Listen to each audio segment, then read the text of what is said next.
आग बुझाई नाटक के पात्र परिचय के क्रम में सबसे पहले हम ये नाटक के पुरुष पात्र दिखाएं। पुरुष पात्र में अपने संबंध रघु संबंध देखें। परमवीर माझी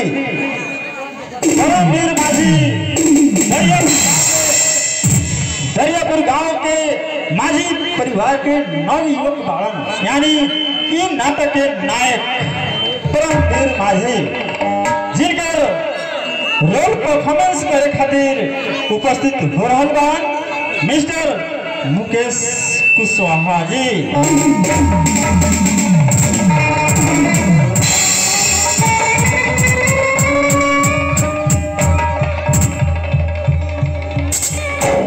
हम दरियापुर गांव के नवयुवक है।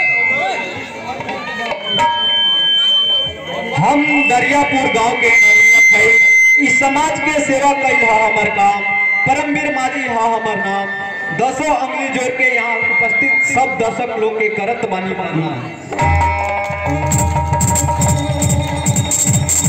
धन्यवाद। इनकर बाद में अपने परमवीर के दोस्त चारू। परमवीर के दोस्त के नाम हुए चारू। चारू के भूमिका करे खातिर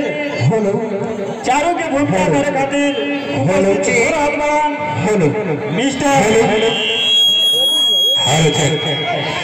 हेलो चोय चाय तेरा बंद करो ना यार, बहुत बजा का।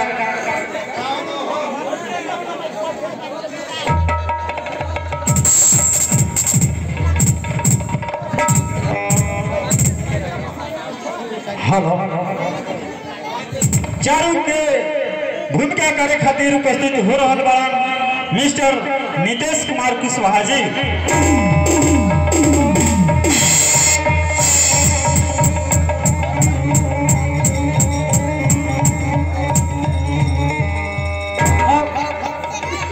हमार नाम है चारू।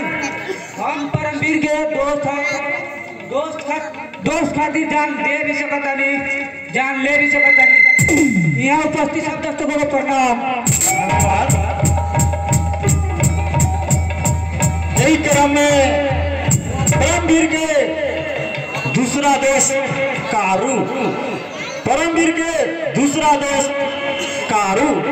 कारू के भूमिका करे खातिर उपस्थित हो रहा बा मिस्टर श्याम किशोर कुशवाहा जी।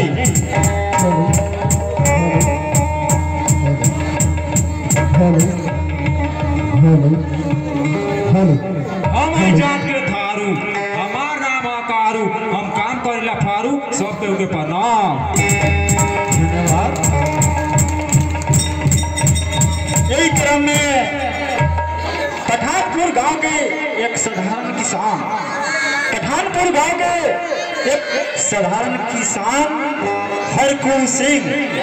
हरकू सिंह के भूमिका निभावे खातिर उपस्थित हो रहा बा मिस्टर मणिभूषण कुशवाहा जी।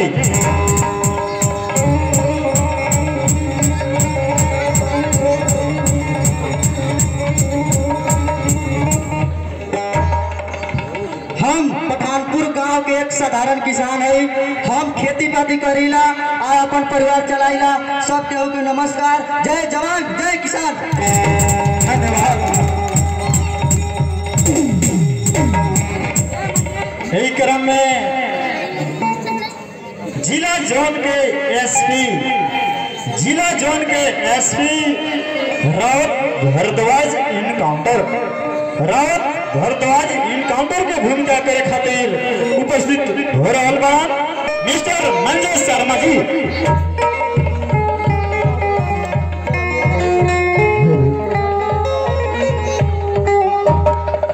अन्याय पे नहीं के जीत कर आवे का हमर काम बा। यही से इनकाउंटर स्पेशलिस्ट रावत भारद्वाज हमर नाम बा। जय नेपाल जय मधेश। धन्यवाद।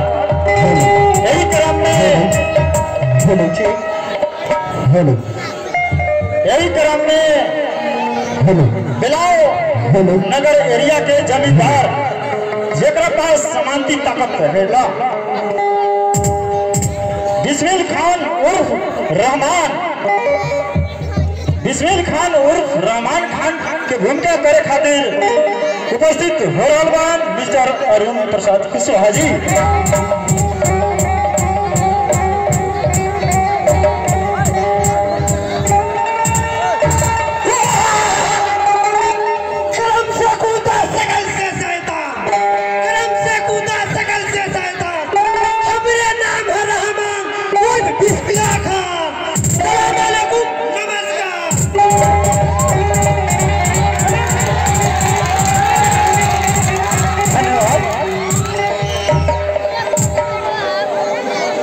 बाद में अपने सबक देखें, ये रहमान खान के नौकर हेलो हाँ, ये रहमान खान के नौकर गंगुआ के भूमिका करे खातिर उपस्थित हो रहल बा मिस्टर वीरेंद्र मुखिया।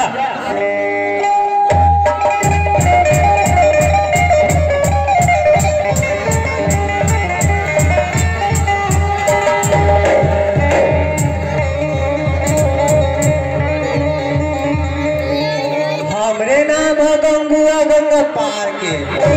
हम अपना मालिक खातिर चिकना ले आइला कुत्ता मार के, दारू ले आइला जी पर फाड़ के, करत बानी पर नाम यहाँ उपस्थित सभी यार के।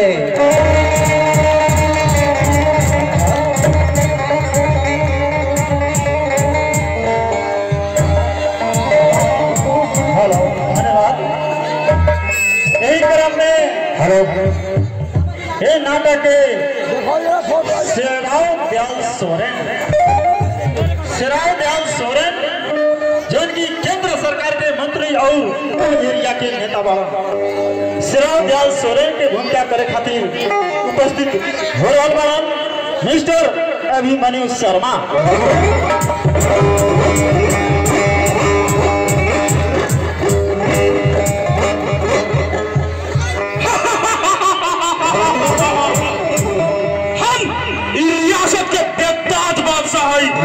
हमार हुकूमत 100 रोज चलेला, जब 100 को कुत्ता मरेला तो हमरा जैसे एगो हरामी पैदा लेला, और जब 1000 को हरामी मरेला तो हमरा जैसे एगो 2 मंत्री पैदा लेला।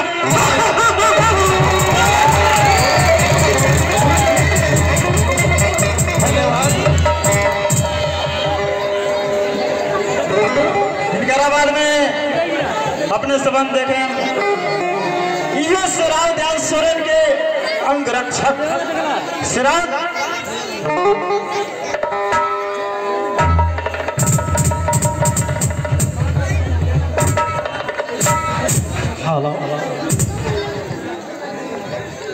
यह पात्र परिचय के खुशी में हमने के समाज के राजहंस जायसवाल जी ने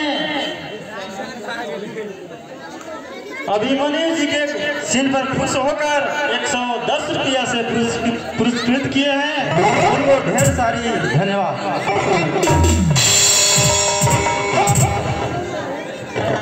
हिनकराबाद में अपने संबंध देखा शेराव दयाल सोरेन के अंगरक्षक शेराव दयाल सोरेन वैसन का रहस तब उनकर अंगरक्षक कैसन हुई अपने सबंग मूल्यांकन करल जा।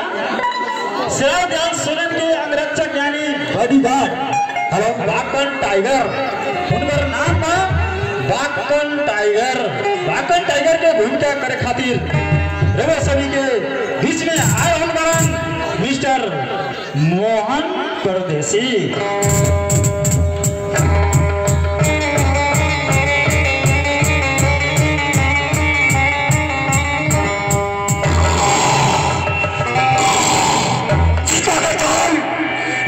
टाइगर के आवाज कभी पाँव नहीं चला, सड़कों के प्रणाम।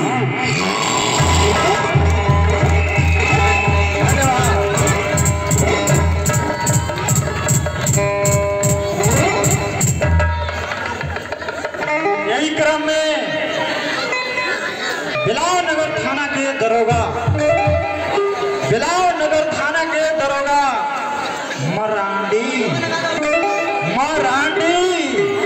मरांडी के भूमिका करे खातिर उपस्थित हो रहल बाड़ा मिस्टर अजय प्रसाद जायसवाल जी।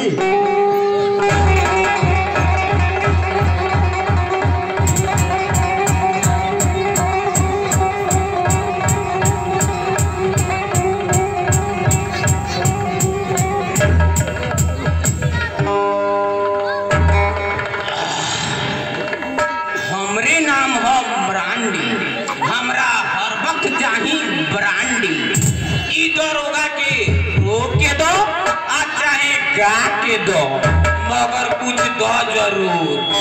प्रणाम सलाम आदाब।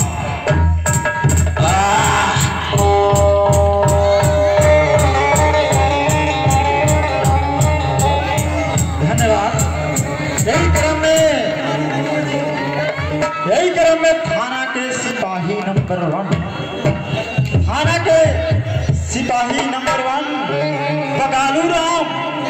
बगालू राम के भूमिका करे खातिर रउआ सबन के बीच में उपस्थित हो रहल बाड़न मिस्टर नंद किशोर कुशवाहा जी।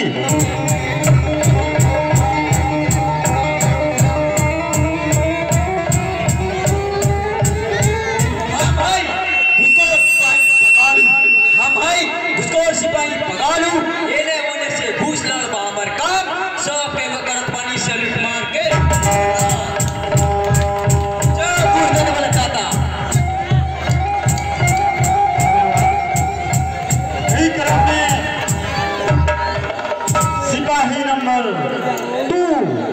सिपाही नंबर 2 के भूमिका करे खातिर उपस्थित हो रहल बाड़न मिस्टर विक्रम प्रसाद कुशवाहा जी।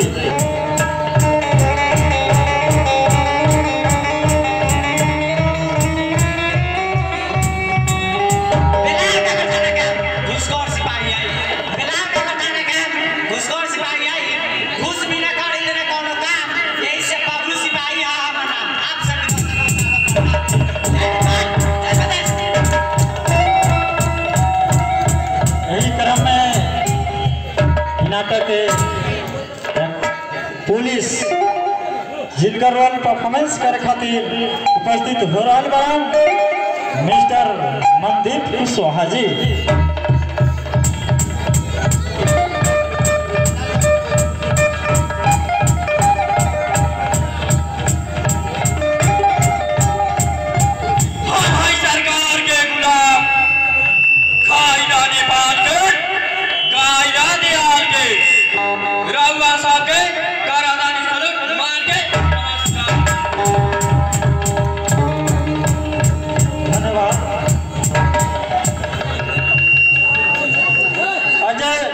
प्रसाद जायसवाल जी के सीन पर खुश होकर धीरज सिंह ने 65 रुपया से उन्हें पुरस्कृत किए हैं।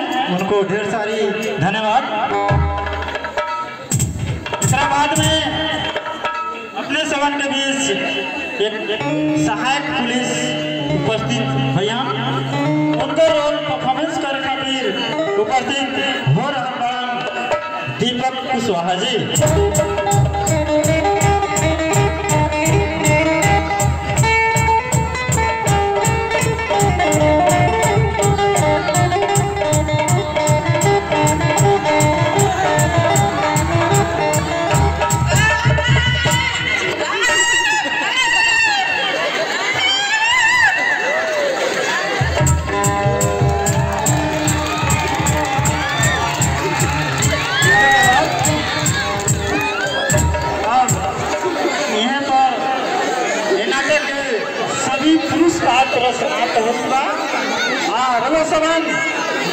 शांति बना के देखिए अभी नाटक के स्त्री पात्र शुरू हो जा रहा है।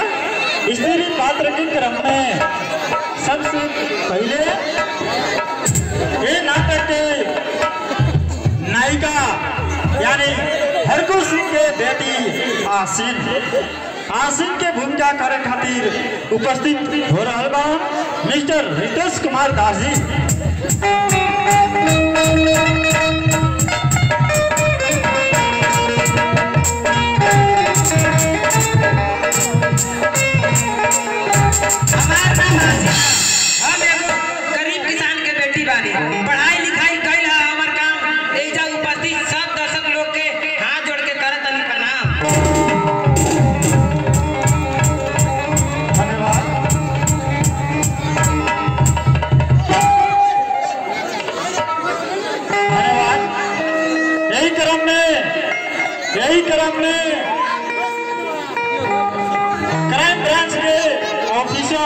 और एसपी के प्रेमिका रीमा देशमुख से भूमिका करे खातिर उपस्थित हो रहल बा मिस्टर अनिल प्रसाद कुशवाहा।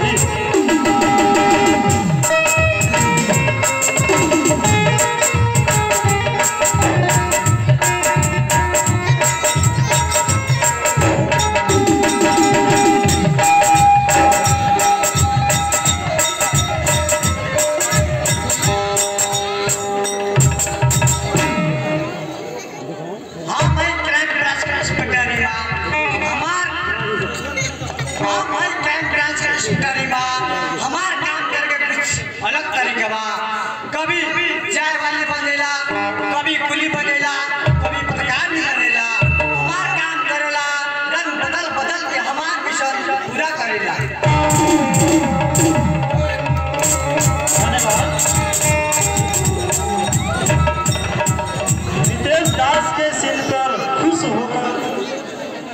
रितेश दास के सीन पर खुश होकर